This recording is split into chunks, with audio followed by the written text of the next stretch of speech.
فاتح بیت المقدس، صحابی رسول، امیر المومنین، فاتح کیسر و کسرا، فاروق اعظم سیدنا عمر ابن الخطاب رضی اللہ تعالی عنہ، جو 22 لاکھ منوع میل کا علاقہ فتح کرنے کے بعد بھی مسجد میں جھاڑو دے رہے ہیں، جن کے صرف نام سے رومن اور فارس کی سلطنت خوف کھاتی تھی، جن کی خلافت میں پہلی بار مسلمانوں نے بیت المقدس فتح کیا، جن کی حکومت میں ایران، عراق، ارمینیا، سیریا، یمن، عمان، عرب، فلسطین اور مصر آتا ہو، اور وہ راتوں میں گلیوں میں گشت لگا رہے ہیں، اپنے کندھوں پر راشن کا بورا رکھ کر گھوم رہے ہیں کہ اگر سلطنت میں کوئی بھوکا سو گیا تو سوال مجھ سے ہوگا۔ آج کی اس شاندار ویڈیو میں ہم بات کریں گے حضرت عمر رضی اللہ تعالی عنہ کے بارے میں، ان کی تاریخ کے بارے میں جانیں گے۔ تو چلے شروع کرتے ہیں۔ دوستو، حضرت عمر حضرت حمزہ کی طرح عرب کے جانے مانے جنگجو تھے۔ اسلام قبول کرنے سے پہلے حضرت عمر اسلام کے بہت بڑے دشمن تھے، یہاں تک کہ آپ اپنے گھر سے تلوار لے کر نکلے تھے ایک غلط مقصد کے لیے، لیکن جب آپ رسول اللہ صلی اللہ علیہ وآلہ وسلم کے گھر جا رہے تھے تو آپ کو راستے میں کسی نے بتایا کہ آپ کی بہن اور بہنوئی نے بھی اسلام قبول کر لیا ہے۔ یہ سن کر آپ نے اپنا راستہ بدل لیا اور اپنی بہن کی گھر کی طرف چلے گئے۔ جب آپ وہاں پر پہنچے تو آپ کو قرآن پڑھنے کی آواز سنائی دی۔ آپ گھر کے اندر گھسے اور اپنے بہنوئی اور بہن سے لڑنے لگے، لیکن بعد میں آپ نے قرآن کے لفظوں سے متاثر ہو کر اسلام قبول کر لیا۔ اللہ کی قدرت دیکھیں، جو عمر ابھی تلوار لے کر نکلے تھے اب وہ صحابی رسول بن گئے۔ حضرت عمر رضی اللہ تعالیٰ عنہ اسلام قبول کرنے کے بعد ہر ایک منافق اور ہر ایک کافر کے گھر پر گئے اور دروازہ کھٹکھٹایا۔ جیسے ہی سننا ہوتا تھا کہ عمر آیا ہے، ویسے ہی روح نکل جاتی تھی۔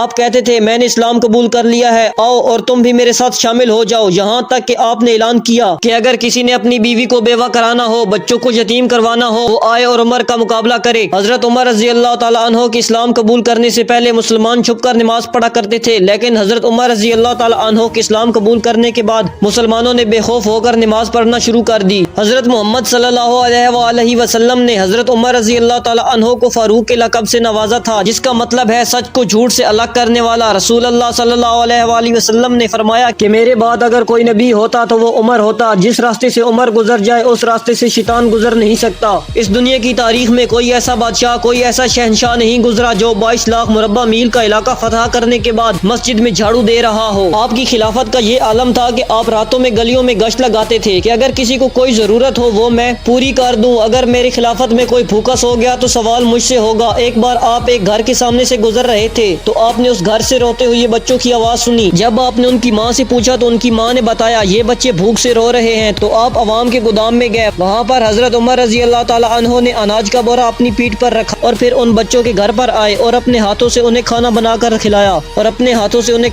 کر کھلایا کافروں نے کہا کہ اگر ایک عمر اور ہوتا تو پوری دنیا میں اسلام پھیل جاتا۔ اتنی عظیم ہستی حضرت عمر رضی اللہ تعالیٰ عنہ کی، جن کی سلطنت اسلام کے پھیلنے کے ذریعے سے بنی۔ حضرت عمر بن العاص رضی اللہ تعالیٰ عنہ مصر کے گورنر تھے۔ ایک گھوڑ دوڑ میں ان کے بیٹے نے بھی حصہ لیا اور گھوڑا دوڑایا اور باقی لوگوں نے بھی گھوڑا دوڑایا۔ اس گھوڑ دوڑ میں ایک عام آدمی کا گھوڑا ان کے بیٹے کے گھوڑے سے آگے نکل گیا تو حضرت عمر بن العاص رضی اللہ تعالیٰ عنہ کے بیٹے کو غصہ آ گیا اور انہوں نے غصے میں آ کر اس عام آدمی کو مارنا شروع کر دیا۔ اس عام آدمی کے باپ نے حضرت عمر رضی اللہ تعالیٰ عنہ کے پاس آ کر فریاد لگائی۔ حضرت عمر رضی اللہ تعالیٰ عنہ نے پورے مدینہ کو اکٹھا کیا، اس بچے کو بلایا، حضرت عمر بن العاص رضی اللہ تعالیٰ عنہ کے بیٹے کو بھی بلایا اور اس عام آدمی کے بیٹے کو اپنی لاٹھی اور اپنا کوڑا دیا اور کہا تب تک مارنا جب تک تیرا دل کو سکون نہ مل جائے۔ یہ عالم تھا انصاف کا۔ حضرت عمر رضی اللہ تعالیٰ عنہ کی خلافت کے دور میں مسلمانوں کو یمن سے مال غنیمت میں کپڑے ملے تھے، اور جب حضرت عمر رضی اللہ تعالیٰ عنہ خطبہ دینے کے لیے مسجد میں آئے تو حضرت سلمان فارسی رضی اللہ تعالیٰ عنہ کھڑے ہوئے اور کہنے لگے جو مال غنیمت میں کپڑے ملے تھے اس سے کسی بھی مسلمان کا کرتا نہیں بنا ہے، اور آپ بھی اتنے لمبے ہیں تو آپ کا کرتا کیسے بنا ہے؟ تو حضرت عمر رضی اللہ تعالیٰ عنہ نے اپنے بیٹے حضرت عبداللہ بن عمر رضی اللہ تعالیٰ عنہ کو کھڑا کیا اور انہوں نے بتایا کہ میرے پاس اتنا کرتا نہیں تھا کہ جس سے میرا بھی کرتا بنے اور ابا کا بھی کرتا بنے، اس لیے میں نے اپنے حصے کا کپڑا اپنے ابا کو دیا۔ اس سے کہتے ہیں خلافت، جہاں پر ذرا سی بات پر بولنے کا بھی حق تھا۔ حضرت عمر کے دور میں ہی مسلمانوں نے سب سے پہلے بیت المقدس کو فتح کیا تھا۔ جب پہلی بار مسلمانوں نے بیت المقدس کا محاصرہ کیا تو پتہ چلا کہ شہر میں حملہ کرنے کے لیے کوئی بھی راستہ نہیں ہے۔ اس کے بعد یروشلم کے کچھ بڑے علماء اوپر مینار پر آئے اور کہنے لگے کہ اے مسلمانوں، اگر قیامت تک بھی تم یہاں کھڑے رہو گے تب بھی شہر فتح نہیں کر پاؤ گے، اور بھی کچھ کہا۔ تو حضرت ابو عبیدہ رضی اللہ تعالیٰ عنہ نے، جو کہ فوج کے کمانڈر تھے، خط ملتے ہی حضرت عمر رضی اللہ تعالیٰ عنہ یروشلم کی طرف روانہ ہوئے۔ یہ سفر ایک تاریخی سفر رہا، 700 میل کا سفر۔ حضرت عمر رضی اللہ تعالیٰ عنہ اپنے ایک اونٹ اور اپنے خادم کے ساتھ تھے۔ کبھی حضرت عمر رضی اللہ تعالیٰ عنہ اونٹ پر بیٹھ کر خادم آگے چلتا